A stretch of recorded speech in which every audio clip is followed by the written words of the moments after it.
Welcome, welcome. This is our second workshop, or I should say public conversation, so to speak, with Fathering Together and our Stand Up Dads program. So we're very excited to be continuing the kind of developmental arc from last week, which was focused on early children and how to communicate and engage with them around gender equity, to today, which is really focused on the tween and teen years, excuse me. Yes. So my name is Brian Anderson. I'm the executive director and co-founder of Fathering Together. I'm just sharing a few words before I turn things over to Michelle, who is one of our fearless leaders through this entire project. But if you are joining us for the first time or have not heard of Fathering Together, we are a relatively new nonprofit on the scene. We've been around for about a year as a nonprofit, but 3 years on Facebook as a growing community of dads who are striving to do what's best for our kids. And we really approach our work both looking internally at ourselves as fathers and what we can be doing to make ourselves better for our children, and then externally, how can we advocate and create spaces that we didn't have as children or that are closed off in some way to our children. And so with that in mind, we created Stand Up Dads, which is a 5-part series this month rather, and we'll be doing it a couple more times throughout the year. So I'll be back at the end with some closing comments and remarks, but I will turn things over to your moderator today, Michelle Travis, and I'll let her introduce herself and the panel. So thank you all for being here, and I will see you at the end.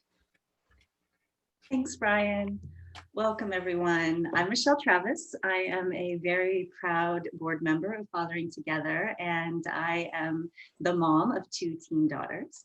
I'm also a law professor at the University of San Francisco School of Law, where I study work-family integration, and I'm the author of the book Dads for Daughters, which really focuses on building male allyship for gender equity. So I'm really excited to be here as part of the Stand Up Dads conversation series, particularly today on what is International Women's Day. I think this day just offers us a great opportunity to think about the importance of these kinds of conversations about how dads can support gender equity in their families, in their workplaces, and their communities. And I think one of the things that we know is that gendered roles, gendered expectations, these are all really deeply ingrained in our kids by the time that they become tweens and teens. And so as parents of this particular age group, we have a lot of really big challenges, but also a lot of really big opportunities to make a difference and have an impact in our kids' life. So we have lots to talk about, and I'm excited to have 3 wonderful guests with us today. I'm going to start just by introducing everyone, and I'll give a little bit about each of their professional backgrounds and ask each of them to also share a little bit about their personal connection to this particular topic and this work. So let me start with Eve Rodski, our first guest today. Eve is an expert on work-life integration, family dynamics, work-life fit. Her new book, Fair Play, is really a piece of a guidebook for us as parents. She's used her training in organizational management from working at places like JP Morgan and as the founder of Philanthropy Advisory Group to really offer us, I think, a life management program for parents who are looking for greater work-life balance. And I would say probably parents of tweens and teens during a pandemic are a group that could really use this particular research. So thank you, Eve. Welcome. We're glad you're here. I'm wondering if you could also just add a little bit about your personal connection to this conversation, to this work. What brings you to thinking about teens and tweens and gender equity? Well, I really appreciate it. Michelle, I'm a really big fan of your work. And I think I'm partial to people who look at work-life integration through the lens of regulations, the law, federal policies. So that's what lawyers do. So thank you for your work. It's funny because I feel like work-life integration was, people, when I was pitching Fair Play, said, like, do you really need this? Like, aren't we past this? And I was like, no, we're still building society in the backs of unpaid labor of women. It's still happening. Second shift still there. Third shift still there. Invisible work is still there. Gender roles are still very alive and well. So what brought me to the work, I think, was the fact that my marriage almost ended over this. And I write about that in Fair Play, right? I had a breakdown over the side of the road over a text my husband Seth sent me that said, "I'm surprised you didn't get blueberries." And it was obviously much more than just being the fulfiller of his smoothie needs, but it was a decade-long progression to get to a place where I did not have the career marriage combo I thought I was going to have. I'm a product of a single mother, so I was born. I'm a parental child. Kim is maybe like they call me, or a psychologist will call me, but so I was her partner forever, and always recognized that my personal lens was I was going to do better. I was going to have a true partner in life, and I married that true partner, and we were killing it in work and life. And then we had our first child, and then by our second child, we had exactly what my mother had, except for it was even worse because I had the resentment of thinking I had a partner who was going to be a partner, not just a helper.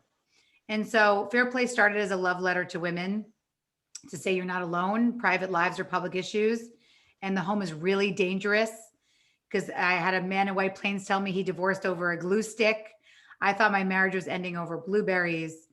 And so what I like to say, the personal is political, right? Private lives are public issues. So it started, but ultimately why I love Brian's work and Michelle, for you being on the board, is that Fair Play ultimately became a love letter to men.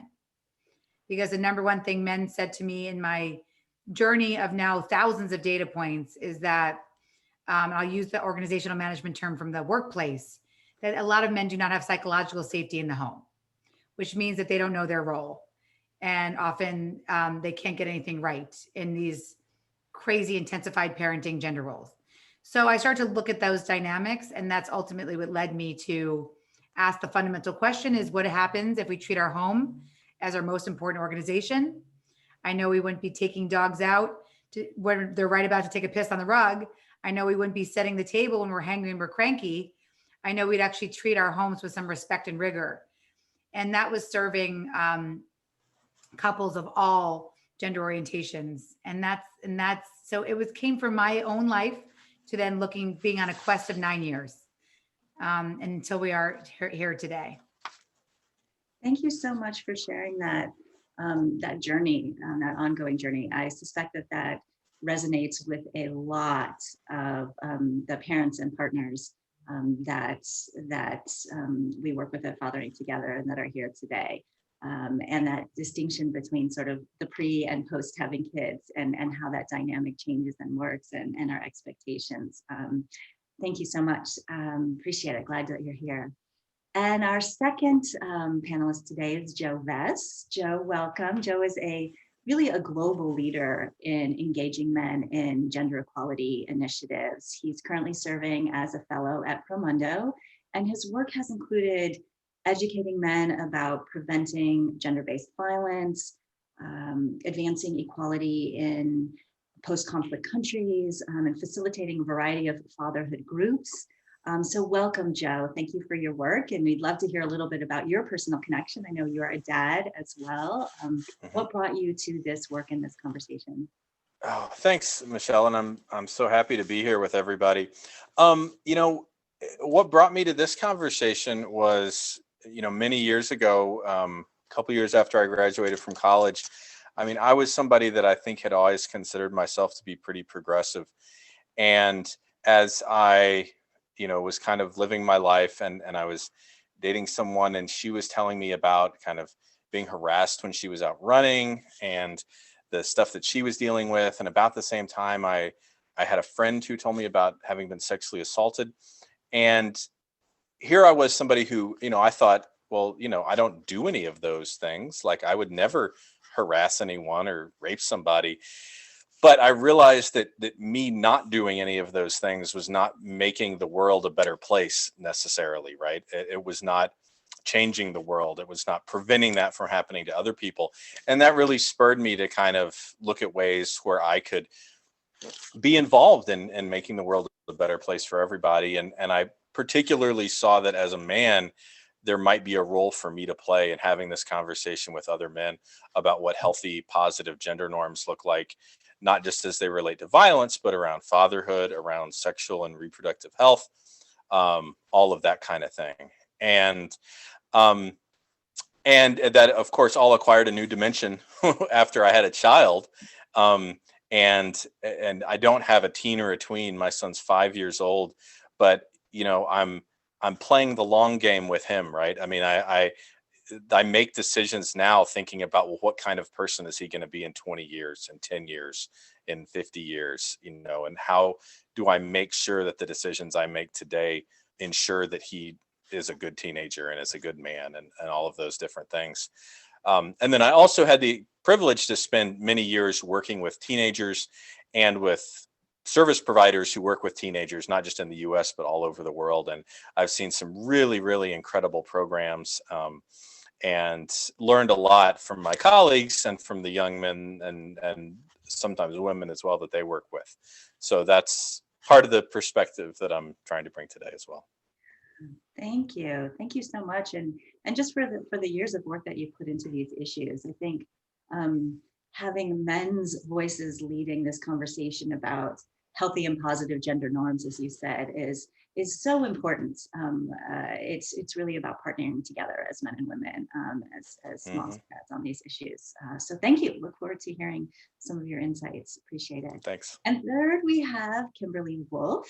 Kimmy is an educator on teen health and well-being. She has a particular expertise on really supporting fathers in communicating with their teen daughters, which we at Fathering Together know is a really, really important relationship. Kimberly works with parents and teens and schools and media outlets to support teen health and to really advance gender equity in our relationships. So Kimmy, welcome. I know that you are a relatively new parent, so I'd love to hear what brought you to this work and how you're connected to this conversation. Yeah, so thank you so much for having me. I'm so excited to be here, and I'm an advisor to Fathering Together too, which is something I'm very honored to be. So I have an 11-month-old son. I do not have any teenagers myself. I definitely don't have a teenage daughter, but I was a teenage girl, and that gives me a great deal of expertise in my field. And I grew up in Los Angeles, and I was very involved in the media world from my parents' friends, from just living there and seeing a lot of the influence of media. And I became really interested in high school in the power of the media to influence young women, our self-concepts, our body image. This was about 20 years ago now. So it wasn't something that everybody was talking about yet at the time. And I was really interested in the fact that my friends and I were all struggling with different things. We were struggling with mental health. We were struggling with body image. We were going through heartbreak. Our parents were having their own issues. I was applying to colleges. I remember that being really stressful, of course. And I was looking for resources. I was always I was reading, Our Bodies Ourselves from a really young age. And at the time, the internet was just picking up, and there weren't a lot of resources that were obvious, that were trustworthy. And I really hold a deep belief that health and wellness is the foundation to all of us reaching our potential in all areas of our lives.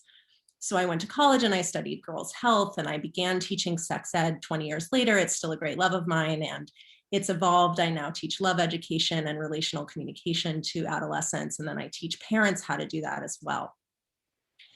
In the course of my career, I began a media platform called Girl Mentum. And I was building Girl Mentum, and I was running around town. There were a lot of people telling me to, grow it. And it was a media platform and all these things. I was having all these meetings. And at the same time, I'm teaching sex ed at schools, and I'm teaching media literacy at schools. I teach a variety of health and wellness topics now, pretty much anything that anybody wants me to teach on that spectrum. I'll go into schools and consult and create curricula for them. But what happened a few years ago, probably 4 years ago, is that my meetings with men started to get really personal. And I started to get questions like the first one I ever got, which is, I just got divorced. Can I start dating again? Or is that going to hurt my teenage daughter? And then a lot of different questions about, I'm really worried about her. I can't communicate with my wife about our, kind of our mismatched beliefs about my daughter's mental health, so on and so forth. And so I called my own dad. And I said, Dad, was it really that much harder to raise me than my brother? This was kind of news to me, because I, kind of assumed, like my father, my hero, and that he knew everything. And he goes, yes, Kimmy, that was much, much harder. Yes. And so I started to go through the research, And I realized in my own life that my father had a huge impact on who I was by the book. He was by the research before there was research. And so I come to this from being a teenage girl. I come to it as a scholar and a professional, but also just as somebody who's really close to my dad.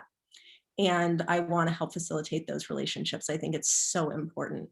And I really believe that, I have a forthcoming book. It's coming out next year. And it's all about helping men communicate better with their daughters, but also giving them the nuts and bolts of what they need to know about what they need to tell their girls in the details and how to deal with different situations. So it's a topic I'm really passionate about, and I can keep going, but I won't. Thank you so much. I think we learn so much from our own personal connections, and it allows us to ask the right questions, I think. And one of the things I'm most excited about Fathering Together is just the number of dads who are reaching out and saying, I want to learn more, I want resources. And this lack of resources has been one of the biggest challenges. And so just excited to see all of you here, sharing thoughts, sharing research, sharing experiences, and having dads have a platform to do that with each other, which is, I think, so critical for this. Well, thank you. Well, welcome all of you. It's fantastic to have you here. So I feel like it is difficult not to start where we're at, which is in the midst of a global pandemic still.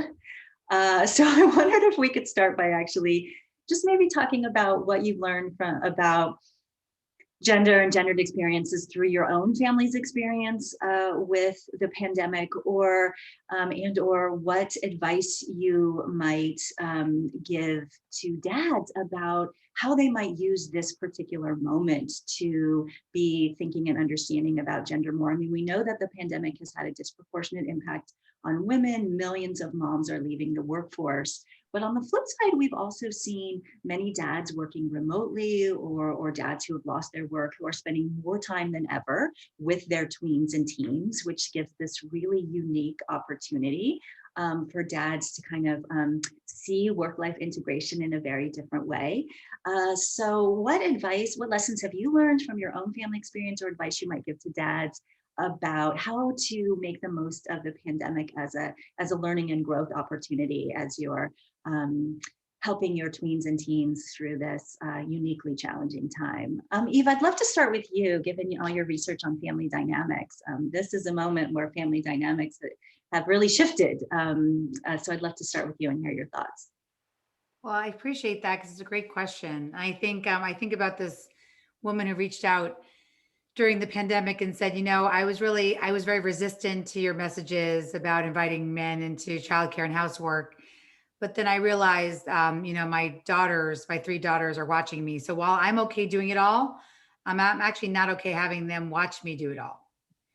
And I think that that's an important insight. And it's actually why I chose to write to women, because I think it was never about hating individual men or a lot of rage against individual men, but it was recognizing that the societal conditioning, and that's why we need, of course, men to be centered in these conversations, was really, really playing out in my research. And so what was really playing out was that while the home, again, like I said, presents so small, what we were really having conversations about were actually how we value women and men's time. And that's gotten even worse. I love Post-its and Trello, but we have 153% increase in unpaid labor for women, right? Actually, it's not panning out that men are doing more. It's not in the data. But I think a really great thing that's panning out is that there's visibility, right? We're all the BBC dad now. And we were talking about this earlier, right? And so that you can't get to change without going from pre-consciousness to consciousness.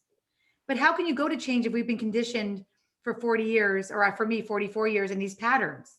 And the patterns were: women's time is infinite, it's sand. Men's time is finite, and it's guarded like diamonds. So when you have one person's time that's diamonds in society, even if a man may not understand that privilege, and a woman's time is considered sand, what ends up happening is that in the paid world, we're paid less. Women enter a paid field. If you're a woman of color, you're getting 50, 60 cents on the dollar for men. And then women end up taking on more of the invisible labor of the home, because their job is either more flexible or they're paid less. And we get into these crazy dynamics where instead of having communication between two people to customize their defaults, that's ultimately what fair play is about, how we communicate.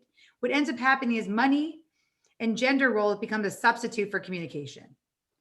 And then we perpetuate that to the next generation.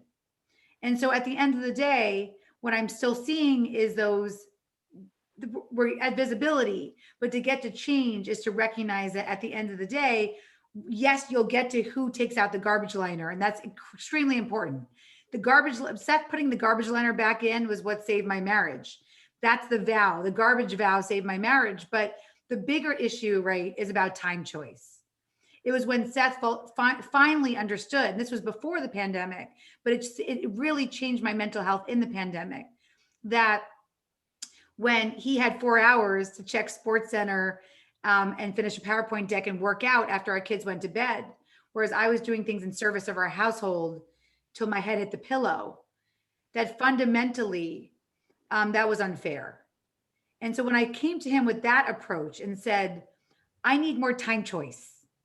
I want the unencumbered mind that you have. We may both have an unencumbered mind, but I want to have a less encumbered mind.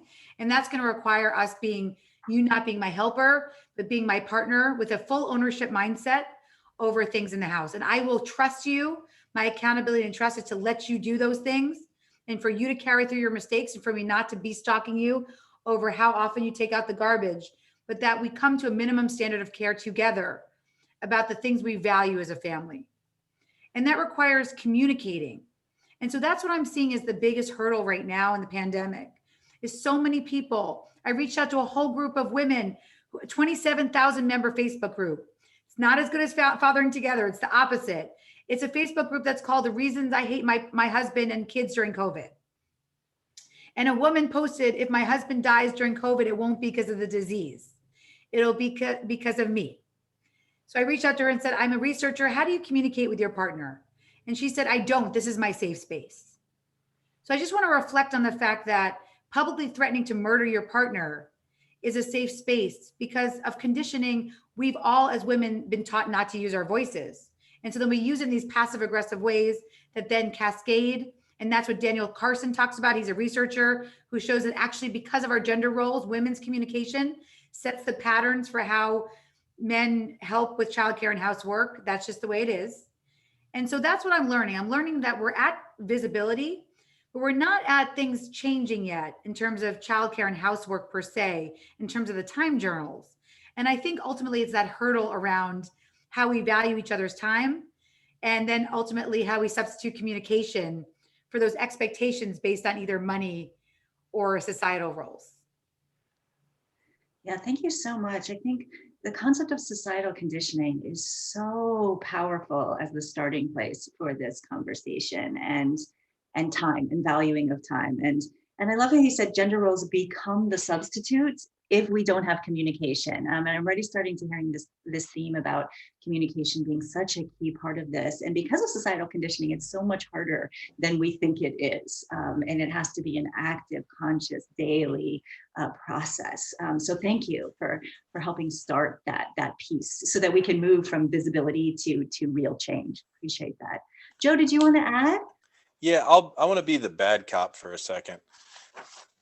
Like, I mean, I agree with 100% everything Eve said. I just want to kind of build on that a little bit.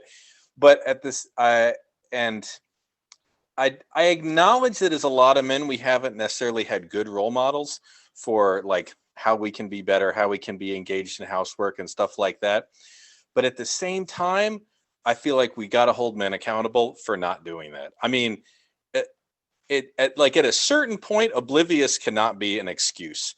And I know there's a whole genre of TV shows and movies of the oblivious, guy who just can't catch on to what's going on around him, but he's a selfish asshole. And I mean, we got to call it out for what it is. And I think that the other thing that I feel when I think about this stuff is like, I don't want to put that on my wife. Like, what kind of a person am I if I'm like sitting around with my feet up so she can vacuum under it?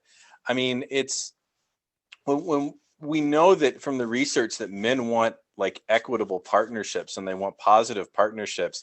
And there's this disconnect that so many men experience. And so I mean, I'm hoping that because of COVID, for men being at home more often, they're starting to realize some of this, and we may see some long-term changes. But I feel like this is the moment where it's even more important for men, because they're home, because their kids are home, to be modeling that kind of behavior, and to be a good dad, to be the kind of dad that they should be, as opposed to taking this time to put their feet up, which I know some of them are. But Right. I appreciate that. I think in some ways accountability is the link between visibility and action, right? And men holding other men accountable. It's a piece of this. But yeah, particularly this moment, the modeling piece, Joe, I really appreciate you focusing on that, because I think our tweens and teens are watching everything, right? Everything that's going on, and it's much more visible now, right now, these dynamics, as we're all at home under the same roof now. So it offers a real opportunity for modeling and accountability, definitely. Kimmy, did you want to add anything? So many things. So I obviously so much to unpack. Yeah, I have to agree with points that both my fellow panelists have made, and it's a very personal topic to me, because we had our first baby in March of 2020. We live in a city where we don't have any family. We have good friends, but in COVID, you couldn't see your friends. So it was just us, and we did have some help with Max. We had a nurse for him. We had to. And my husband's mother, just for some background, is one of the first women's studies professors in the US. And he deeply understands these dynamics. And I was a gender studies major. If there's any couple who comes to marriage understanding these dynamics, we understand them. And then we had a baby in COVID, and it really exposes some really interesting things. I mean, I think if you'd ask me and say, we can nail this. It's going to be, we could be Eve's book, right? We could nail it, right? And it also happened to be the most consequential year for both of our careers. And mine is a little bit more flexible. And I finished my first book, but the only reason, we've kind of been on this relay race all year. I would say that, we live with a little bit of imperfection. And I talked to him, I'm like, this is what everybody's talking about. He's an attorney, so his time is billable, and he was going into this giant trial. I was finishing my first book on deadline to my publisher. And so we talk about a lot of these things in our home all the time. And I would agree. I mean, communication is absolutely paramount. And there are some times where there are people, you may be doing more than your spouse for one reason or another, but the reason that it's okay, what makes it okay for us, is this constant communication about where we are and who's doing what, and the gratitude piece of that too. Because we are both facilitating for ourselves and for this 11-month-old little boy of ours. What I think is really awesome about being home and family dynamics during the pandemic is the modeling piece too. We know from the research that when girls see their fathers doing work around the house and supporting their mothers, that actually boosts their career aspirations. That does a lot for young women. And, in a lot of the conversations I have, it's this idea that, as you pointed to, that men feel like they can't say or do anything right a lot of times. If you have a teenage daughter, nobody's going to give you more negative feedback than them. So, but what I always say is that if you're getting negative feedback from your teenage daughter, that's right on track, because that means you're with her, talking to her, which she probably is going to dismiss a lot of things you say. She's probably going to think you're really embarrassing. She's going to think you're wrong, and she knows more than you. But the fact is that if you, especially during the pandemic, if you're home, we've heard a lot of really wonderful stories. We know there's a lot of research about fathers being more involved, closer to their kids.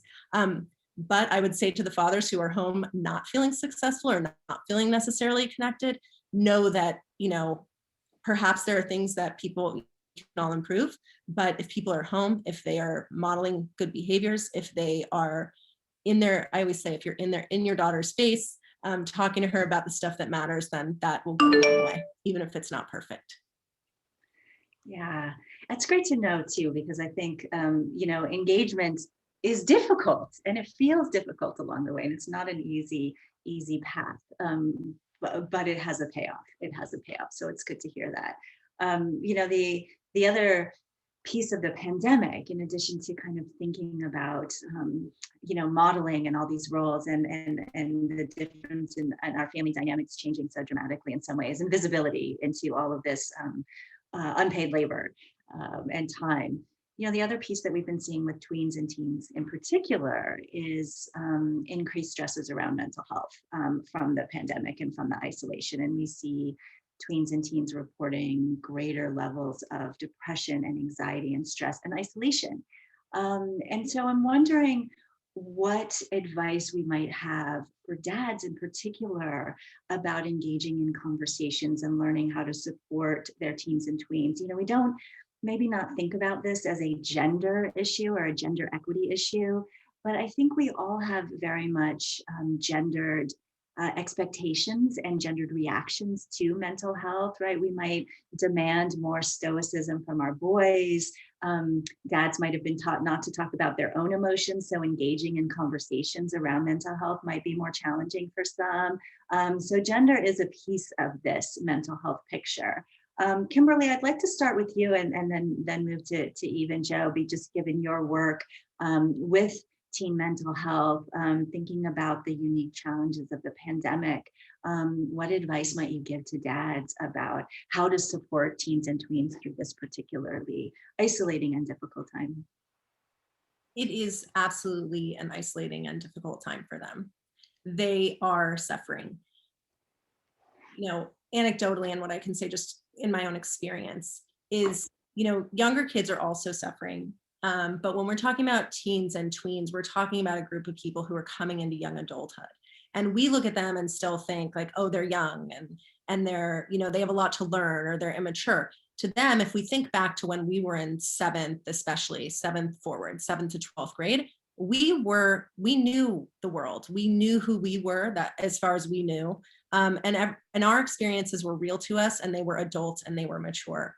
And so these emotional experiences that all of us across the planet are having, and then any emotional experience that the parents in the home or the community, the teenagers are having that just at a different level. I worked as a school counselor for many years, and parents would come to me and be really concerned about getting divorced, for one.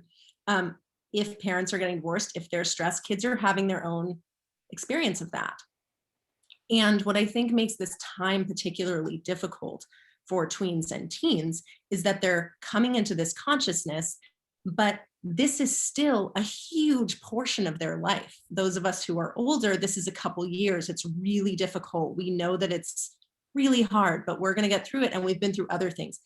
These guys, this is just a huge part of their life. And especially for the older kids who have been robbed of their milestone years with their friends, it's really difficult. So my main tip always with mental health, I have a few, but the main one is that we can't dismiss it. Especially with girls, we can't dismiss their experience. The mental health of girls has traditionally been dismissed, for millennia as hysteria related to their hormones.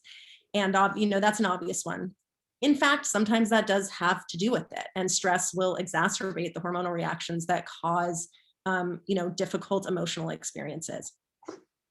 There is a tendency, it's not just among fathers, but among people who haven't themselves struggled with any kind of mental health issue, to say, but you have so much to be grateful for, but just look on the bright side, but you can choose to think a different way. Look at this a different way.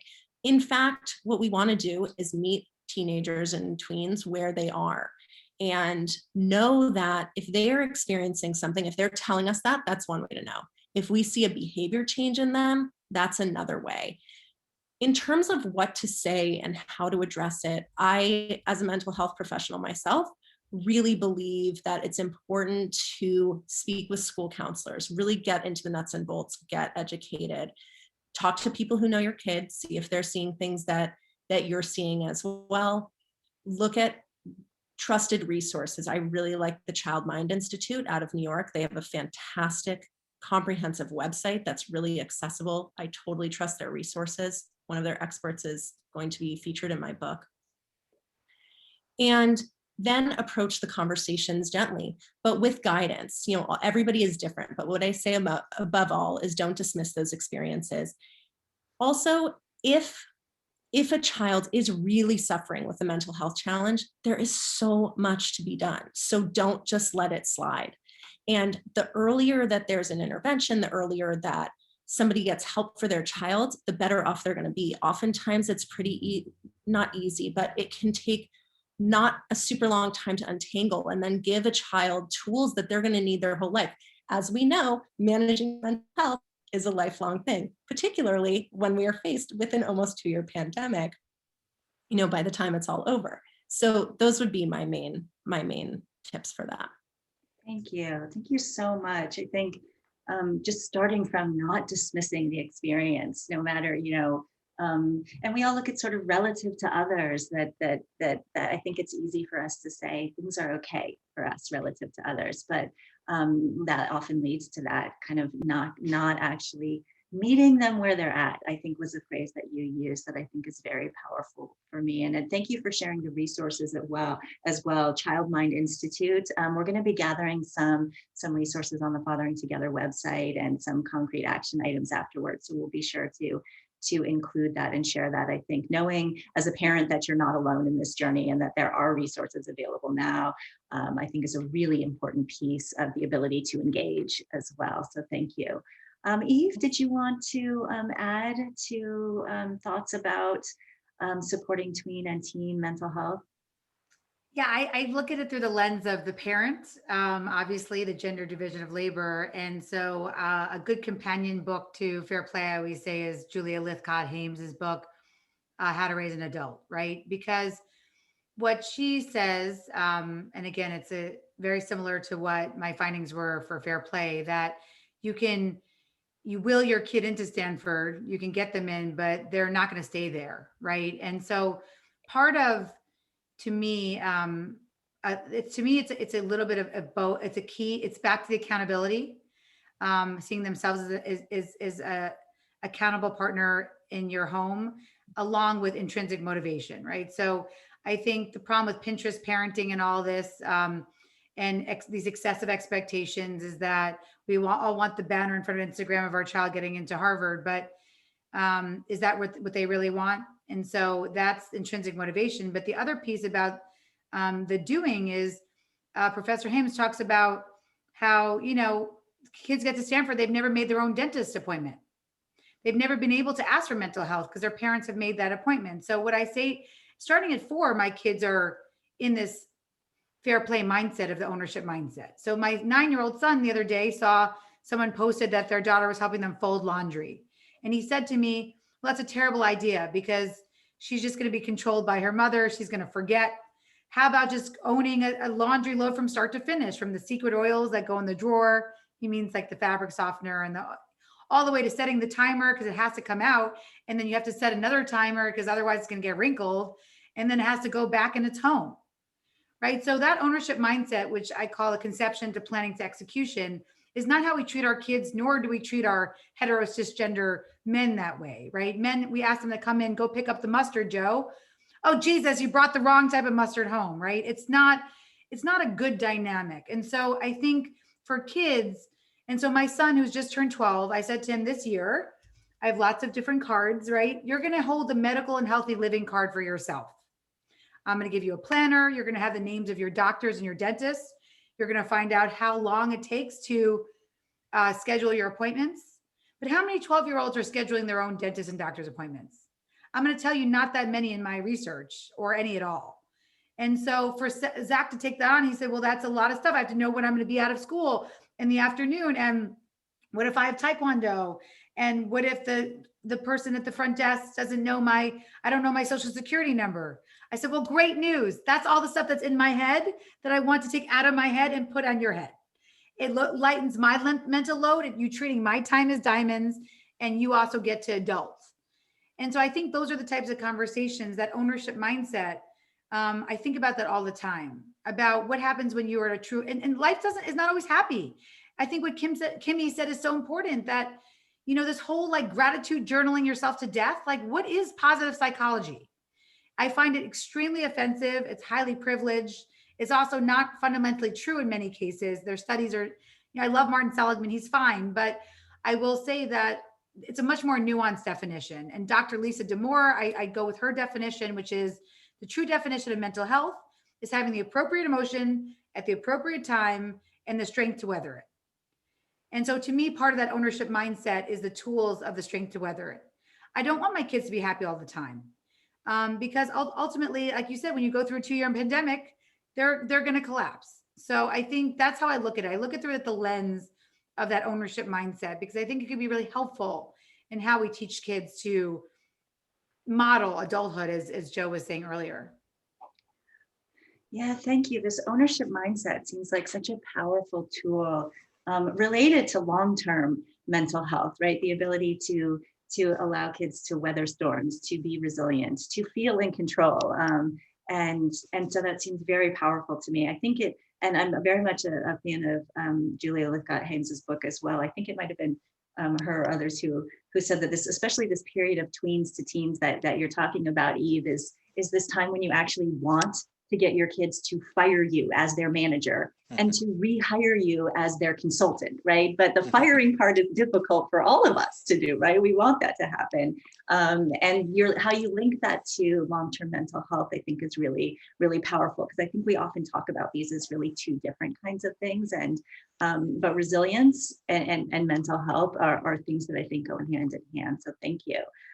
Joe, I would love to turn to you. I don't know if you have anything to add particularly on this topic. I also want to make sure we have time to think about a little bit about healthy relationships. So let me know if there's something you want to add to just mental health generally, or if you want me to shift into that arena. I did just want to briefly add that I think these days it's really important for men, for fathers, to be in touch with their own emotions and their own mental health needs too. Because I consider myself a pretty even-keeled person. And about 2 months in, I found myself body slamming a sheep and shouting at my 5-year-old to shut up, because I was just like losing stuff. And I've never read so many parenting books or thought so much about my own mental health as I have in the last year. And I think that's something that all men need to spend a lot more time doing. Yeah, I appreciate that. Such an important, powerful message. And I think it's one of the things that Fathering Together, I think launched Fathering Together in its inception, was to allow dads to support others through a mental health journey. And I guess it's very hard to be a support of mental health for your tweens and teens if you're not able to do that for yourself as well. So thank you, a hugely important reminder. So I'd love to shift a little bit now, Joe, given your expertise and your work experience, and thinking also about the challenges that tweens and teens are facing, separate from the pandemic, but just this is a time when they're really building their understanding about romantic relationships, about sexual relationships, and what that means. And we read a lot about the sexual assault crisis that's happening on college campuses, where many of our teens are going to be headed soon. And so I'd love to hear from you, given your work and your research, advice that you have for dads about how do we help during this age create a foundation for our tweens and teens to be able to build healthy and safe and respectful relationships for the long term? Is it about modeling behavior in our own relationships? Are there other ways to disrupt the unhealthy masculinity pieces that might be playing into this challenge? What are your thoughts on this, given your experience with a lot of young men, really globally? Yeah, well, role modeling is absolutely a key. And I mean, everybody's been talking about that this evening. The research shows that the father's behavior, and Kimmy was speaking to this before as well, right? One of the strongest predictors of whether or not a boy will grow up to be a man who uses violence is if his father used violence against that child's mother or other partners, right? And what we also see in terms of women then is that if a father is using violence against the child's mother or the partner, the daughter is more likely to accept violence in a relationship growing up, right? So these are not absolute predictors, but this role modeling shapes what people do, and it shapes what people expect in their lives.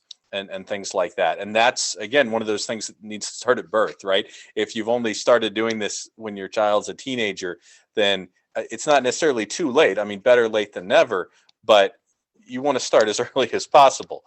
And that applies to plenty of other things, right? It also applies to things like housework. You know, one of the biggest predictors for whether or not a man does work around the house is if he saw his father doing work around the house. So in terms of violence, I mean, that's super important to be nonviolent, obviously, when we're talking about physical violence, but of course, other types of violence as well, not using emotional violence, not using psychological violence, things like that. And so, you know, there's the historical thing about, oh, when are you going to have the talk with your kids, right? That's just the tip of the iceberg. They need to learn about what consent is and how people interact in healthy relationships. They need to have been learning that their entire life. If you just have a conversation with them about that, and that contradicts how they have seen you living your life, then of course they're not going to pay any attention to what the conversation is, because they know that you're not serious about it.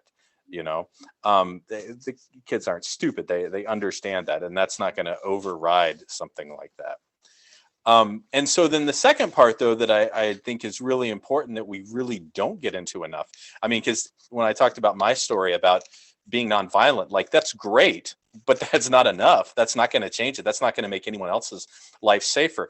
And so one of the really important things that fathers can do, and that they need to do, is show your kids and role model how you challenge other people's violent behavior, how you challenge other people's gender inequitable behavior, and not just letting it happen and confronting it in a peaceful way, right? It doesn't mean you go and slug somebody, but how do you say something that changes the dynamic, that helps somebody learn, that turns it into an educational moment?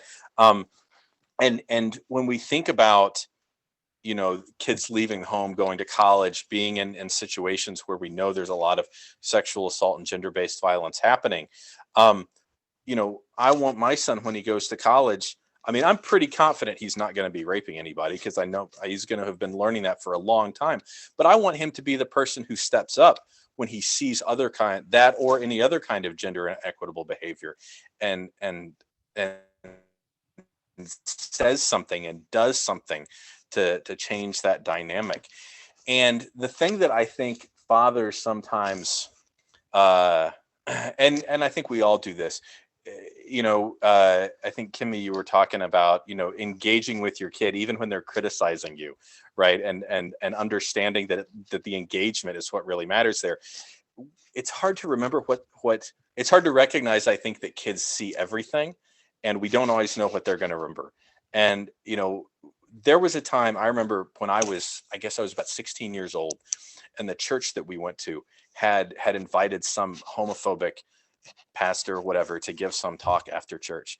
And my dad stood up, and I mean, like, I almost get teared up when I think about this. My dad just chewed the guy out for being homophobic. And at the time, I didn't recognize it exactly for what it was. But later I was like, oh my God, I've never seen my dad like that before. Like, he was angry. I didn't know he cared about this issue at all, but he did, you know? And that has stuck with me for, I mean, that was almost 30 years ago. And I remember that at other times in my life when I've called out people for using homophobic language or stuff like that. And so that's the kind of example, that's the kind of opportunity as fathers we have to set for our kids, right? It's not just about what you don't do, it's also about what you do. Thank you. Such a powerful story and memory. And that modeling both of your own relationship, but also the stand-up piece of it, right? We named this series Stand-Up Dads, and I think it captures so many different pieces of this.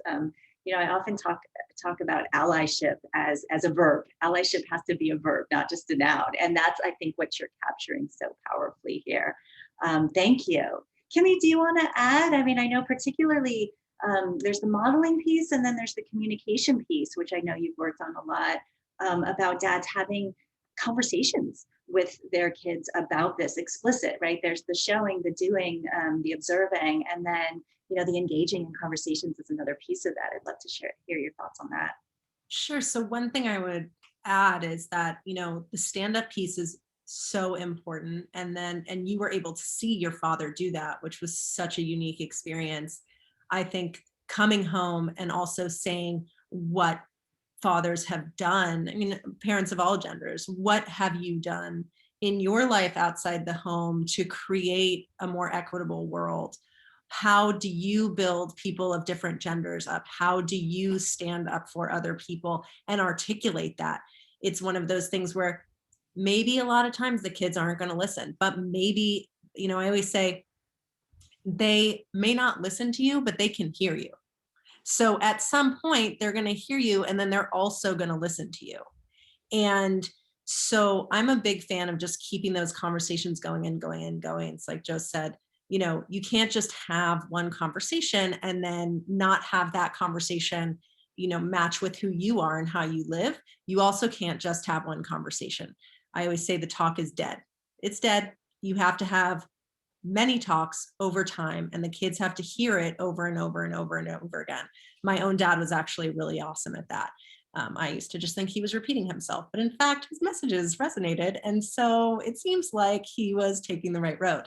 So kids benefit from repetition, even if it starts to sound cartoonish or out of touch. They benefit from hearing the right messages over time, and they benefit, especially teens and tweens, from being spoken to like adults. I talk to a lot of parents and they're like, how can I need to talk to them like a parent. And I say, you can be parenty, you can parent them. But when you're dealing with tweens and teens, it's like I said, I mean, when we remember, you feel very adult and you appreciate being spoken to like an adult and being brought into conversations like an adult. I teach kids stuff from Harvard Law School. It's where my husband went to school. And he was using his Harvard negotiations class on me one time in a conversation we were having. And I caught him and I said, that's so unfair. Give me that book, whatever it is. And then we started using it. And that's a lot of what I now teach my teenagers about communicating. These guys don't have to wait to be spoken to like adults. You can speak to them aspirationally and draw them in on these topics. Certainly when it comes to, especially when, fathers often ask me, how much can I share of my own details? How much of my life can I bring them in on? It's a hard question to ask because you have to know your kid. You have to know what's going to scare them or what's not. You don't want them to worry too much about you, but you also want them to know what's real. And when it comes to communicating, you, like I said already, you want to have repeated conversations. You want to take a tone with them that's very adult, even if you're parenting them at the same time. You want to share the facts with them. You don't want to share scare tactics with them because that will just scare them off. I've been, like I said, a sex ed teacher for a long time. We don't use scare tactics because then everybody just checks out. And those are the big things I would say, in addition to what I already said about just making sure that you're educated with the right facts. And there are plenty of ways that, whether from your own experience or from online resources, from books, such as, for instance, Lisa Damore's, my own book that's coming out soon, there are resources. And so we can handle these conversations with teens and tweens. And again, they may not listen to you all the time, but they can hear you until they start listening to you. Thank you. I mean, I'm hearing this even from all of you, the importance of communication being multiple conversations. It's touch points. It's finding many moments to have these conversations. And from a young age, it sounds like Joe's saying, really, you got to start before we even get to tweens and teens. And there never has to be that singular perfect conversation, right? Absolutely. The last, one of the questions that one of our attendees had asked that I just wanted to share in thinking about kind of relationship building and is also sort of related, which is that tweens and teens are also just a time when we're thinking about developing their own gender identity and gender expression and sexual orientation. And so one of the questions that one of our attendees asked was, particularly if you had any advice about supporting tweens and teens who are LGBTQ, any thoughts on that? And if any of you want to jump in on that. I will start on that. Yeah. I think I'll start at the beginning, as a lot of times if parents are, if children, tweens and teens are talking about gender identity, if they're gender questioning, if they're questioning their sexual orientation, parents will often want to get to, that they know that the most supportive parents will know that to support them, they want to support them along the way. And part of how that translates, and part of where parents kind of stumble, I think, is that they want to get to an answer too quickly. They want to get to a title or a label. But a lot of gender exploration and sexual identity exploration, sexual orientation exploration, that is on a continuum and it takes time. And so all of the things that you would do as a supportive parent, you of course want to do in this case. And you want to also be with them for a journey, not rushing to a label or asking them to commit or thinking that that will be the thing that will make them feel better. And then also you feel better, because then we can label it and then we can deal with whatever we think is the prescription for how we, can best support, for anything, right? So if we had, I think a lot of times parents just want to fix whatever it is that they think might be help making their child struggle. But in fact, it doesn't have to be a struggle, and it just happens over, it can happen over time. Sometimes kids know exactly what their identity is, and sometimes it can take longer. And then just building up the most supportive network as possible around them as usual. So that's what I would say there. Just start, just in terms of, that's the big stumbling block I hear, is just wanting to fix or wanting to get them to where they feel comfortable. And it just takes time. And sometimes it's comfortable the whole time. And sometimes, like anything else that teens struggle, teens work through with identity, this is just one aspect of that. Yeah, the idea of journey and exploration is something that I think it's hard for us as parents, and particularly maybe some men who have been, I speak for my husband, who's been socialized to be the fixer, right? Like to fix, label, solve. I know that's not universal, but it's part of that social construction that I think has. So knowing that it is a journey and exploration and supporting that, I think it's really, really helpful. Well, I'm mindful of the time. There's so much great stuff here to talk about. And I hope this is a conversation starter more than anything else. And that those are here, just giving you a lot to think about. I think the last thing that I want to end with is just to give each of you a chance to offer some really positive advice. We've talked a lot about the challenges of parenting tweens and teens, but parenting tweens and teens can also be incredibly fulfilling. So any last thoughts that you might have for dads in particular about how to make sure that you're finding those moments of joy and those moments of connection and those moments of self-learning by being engaged in the lives of your tweens and teens? Eve, do you want to start? Last thoughts for dads? I'll just give maybe a 1-minute story about Yeah.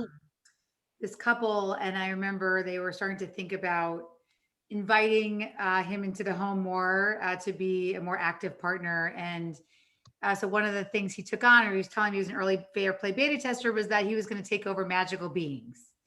That's one of the cards, right? So that's, tooth fairy, elf on the shelf, whatever, lucky leprechaun. It could mean lots of things.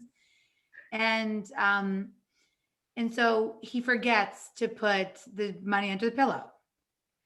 And so what was interesting was like the pre sort of fair play, the idea, the ownership mindset dynamic, right? What they were reporting to me would have been, he would have blamed his wife for not reminding him to put the money under the pillow, back to those gendered expectations, because we don't talk about it.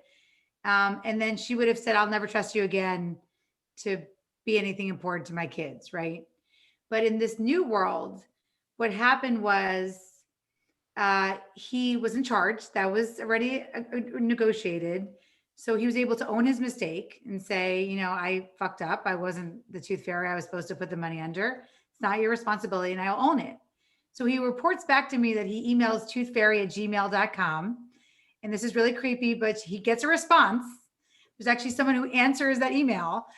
And she says that she's backlogged. And so he prints the email out for his daughter and says, hey, she is like overwhelmed with teeth today. But the good news is if she comes late, you get double the money. And so what that like ordinary space in between, I just look at that dynamic from what they reported to me for what it would have been like before, where this dad would have not had any role in his household, and he would have been kicked out of being part of the magical beings of his home forever, to this new place of room to make mistakes, because we all do it, and a room of psychological safety to say, I trust you that you care enough, because we've talked about this and why we both value magical beings, that you will carry through your mistake and not say, oh, it doesn't matter, like tooth fairy, it's not even, Santa's not real anyway, right? That would not be good. And so that story is so small, but I think it leads to like the bigger lessons of how just these very small reframes and how we look at domestic work can lead to huge implications for inviting men into their home to have their own connections with their children and their own mistakes. I love that story. To me, that is modeling ownership mindset at its best, all of that. Thank you for sharing that. Joe, last thoughts? Yeah, I guess the two things that come to mind. One is there's a Mark Twain quote that I love that I kind of use to remind people to not get too bogged down in the day-to-day stuff and to stay the course. He once said, when I was 16, my father was the dumbest man I knew.